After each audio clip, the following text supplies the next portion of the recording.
insulté dans la campagne présidentielle à 5 jours du premier tour. L'image remonte à février dernier. Elle est effroyable. On y voit un jeune homme tabassé par plusieurs personnes à Bobigny en Seine-Saint-Denis. La victime, Jérémy Cohen, 31 ans, s'enfuit avant d'être percuté quelques mètres plus loin par un tramway. Une affaire dont se sont saisis plusieurs candidats à la présidentielle, Victor Chabert.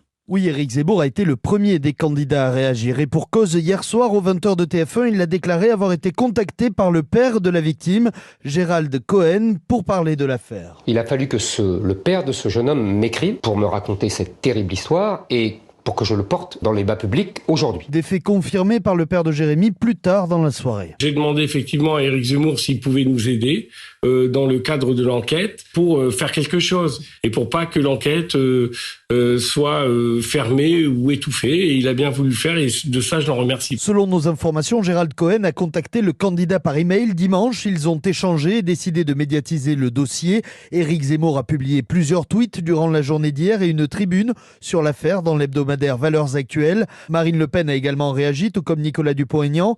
Il déplore le silence autour de cette affaire et s'interroge sur le caractère antisémite de l'agression. Valérie Pécresse, Fabien Roussel, Jean-Luc Mélenchon et Yannick Jadot demandent, eux, à ce que toute la lumière soit faite. Victor Chabert du service politique d'Europe 1.